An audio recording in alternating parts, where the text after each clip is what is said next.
నమో నారాయణాయ. ఈరోజు విష్ణు సహస్రనామాలు వాటి అంతరార్థాల్లో శ్లోకం 22, 23, 24 చూద్దామండి. మొదటిగా శ్లోకం 22, దాన్ని ఒకసారి పలుకుదామండి. అమృత్యు సర్వదృక్సింహస్ సంధాతా సంధిమాన్ స్థిరః అజో దుర్మర్షణ శాస్త విశ్రుతాత్మా సురారిః. దీని అర్థం మొదటిగా అమృత్యు, మరణము అన్న మాట లేకుండా తేజో రూపంలో నిత్యము ప్రకాశించేవాడు. ఎవరు తనను ఆరాధింతురో వారికి మరణం లేకుండా అనగా జన్మ మరణములు లేకుండా చేయు పుణ్యాత్ముని అమృత్యు అందురు. తర్వాత సర్వదృత్, ఆయన అన్నింటినీ తోడగలడు.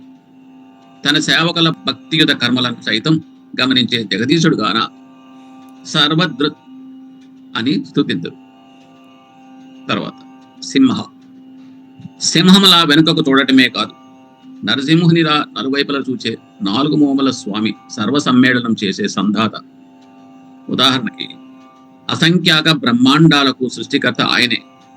అసమాన విలువిద్య ప్రవీణుడైన రామచంద్రునిగా అవతరించింది కూడా ఆయనే. తర్వాత చూద్దాం. సంధిమాన్ స్థిరః, రావణ సంహారం గావించి సీతను రక్షించే ప్రయత్నంలో సుగ్రీవునితో మైత్రి బంధం నెరిపాడు. ఎక్కడ ఎప్పుడు ఏ ప్రాణాలను ఎలా సంధానం చేయాలో తెలిసి అనుసంధించే సంధి కార్య విశారదుడు, జగన్నాటక సూత్రధారుడు.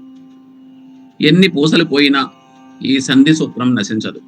అది సుస్థిరమైన శాసనం. ఉదాహరణకి ఆయన విభూషణుడికి ఇంకా తన ఆశ్రయం కోరి సమీపించిన వారందరికీ శాశ్వత మిత్రుడు. తర్వాత అజహ అంటే అతనికి పుట్టుక లేదు.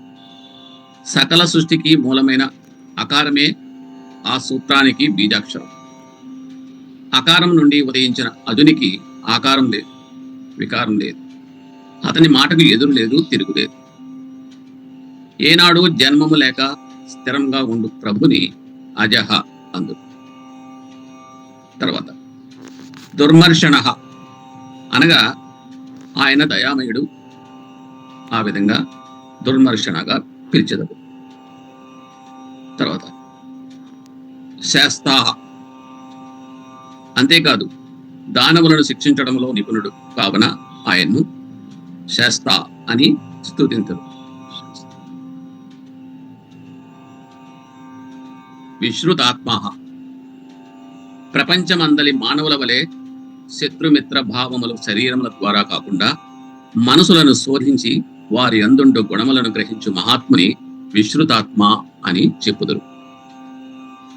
తర్వాత సురారిహ, దేవతల పట్ల భగవత్ భక్తుల పట్ల ఎప్పుడూ వైరం వహించి ఉండే రాక్షసులను సంహరించే పుణ్యోదయుని సురారిహ అని అందురు. తర్వాత శ్లోకానికి వచ్చేది శ్లోకం 23, ఒకసారి పలుకుతామండి. గురుతమోధామ సత్య సత్య పరాక్రమ నిమిషో నిమిష స్రగ్వి వాచస్పతి హృదారధీః. మొదటిగా గురుతమ, పరమాత్మ ప్రపంచానికి గురుతుల్యుడు. అందరికీ మంచిని పంచిపెట్టగల జగద్గురువు గాన గురుతమ. అంతకు మించిన గురువు మరొకరు లేరని దీని అర్థం. తర్వాత ధామః, అంధకారాన్ని తొలగించి జ్ఞానమనే వెలుగును ప్రసాదించే దివ్యధామం అతని దివ్యనామం. ఆ విధంగా ఆయన ధామ అని పిలువబడుతున్నారు. సత్య సత్య పరాక్రమ, ఆ నామమే వెలుగునిస్తుంది, నిలువ నీడనిస్తుంది. సత్యమే ఆ వెలుగుకు మూలం. నారాయణుడు సత్యస్వరూపుడు. సత్యమే అతని పరాక్రమం. అతని పరాక్రమమే సత్యం. మిగిలినది అసత్యం. అందరి పరాక్రమానికి ప్రాణం పోసే మహాప్రాణి అతడే. తర్వాత నిమిష అనిమిష, పాపు పనుల ఘనతను గుర్తించడంలో రెప్పపాటు సమయాన్ని కూడా వెచ్చించడుగాన పరమేశ్వరుని నిమిషగా కొనియాడతారు. భక్తియుత సేవకు సంబంధించిన మంగళకర కార్యాలను గుర్తించడంలో రెప్పపాటు సమయాన్ని కూడా వృధా చేయడు ఆ నిమిష. తర్వాత సగ్వి వాచస్పతి రుదారది. అసలు నిమిషం అనేది అతని సంకల్పం వల్లనే ఏర్పడుతుంది. చరణం లేని అనాది కాలంలో ఆత్మవంతుని సంకల్పం చేత సృష్టిలో చరణం, స్పందనం, నిమిషత్వం ఏర్పడ్డాయి. సృష్టి ఆరంభమైంది తన మెడలోని అతి రమణీయమైన ముత్యాలహారం సగ్వి నుండి. దానిలోని పూసలు నిమిషాలు, హారాలు పగళ్ళు, రాత్రులు, వారాలు, నెలలు, సంవత్సరాలు, యుగాలు. అనంతకాల మాలను మెడలో వేసుకుని తన అనంత వైభవాన్ని అక్షర రూపంలో, వాంగ్మయ రూపంలో అసంఖ్యాక జీవకోటికి అందించే ఉదారమతి అతడు. వాగ్విలాపం ఉన్నంత మాత్రాన లాభం లేదు. అది లోక కళ్యాణానికి ఉపయోగపడాలి. పరమాత్మని పద సంపద ప్రాణకోటికి పరమ కళ్యాణ పరంపరలను నిరంతరము ప్రసాదిస్తుంది. కనుక అతడు సకలారాధ్యుడైన వాచస్పతి. తర్వాత ఉదారదీహి, ఆయన ఉదారుడు. తర్వాత శ్లోకానికి వచ్చామండి. శ్లోకం 24 ఒకసారి పలుకుదాం. అగ్రణీర్గ్రామిణీ శ్రీమాన్ న్యాయో నేత సమీరణః సహస్రమూర్ధా విశ్వాత్మా సహస్రాక్ష సహస్రపాత్. అగ్రిణి,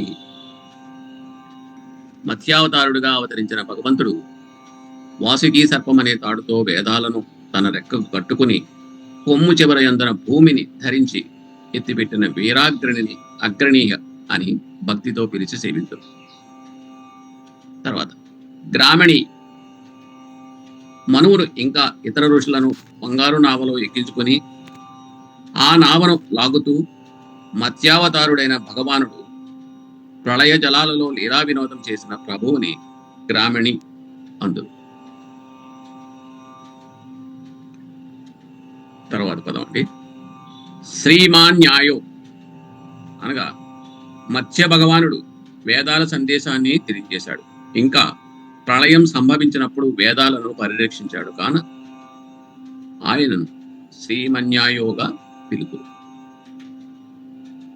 తర్వాత నేతాహ, ఆయన సమస్త జీవుల యొక్క నాయకుడు కావున నేతాగా కొలిచెదరు.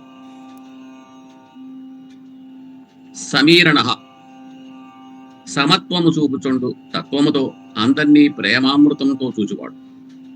వాయుదేవుని వలె సర్వలోక గమనము సర్వజీవ రక్షణము గావించు స్వామిని సమీరణ అందురు. తర్వాత సహస్రమూర్ధ అనగా లెక్కలేనన్ని వేలాది శిరస్సులతోనూ, సహస్రాక్ష అనగా లెక్కలేనన్ని వేలాది కనులతోనూ,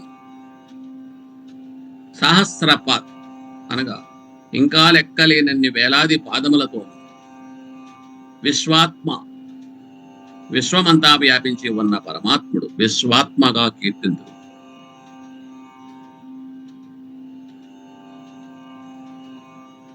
దీంతో 3 శ్లోకాలు పూర్తయినాయండి. ఓం నమో నారాయణాయ.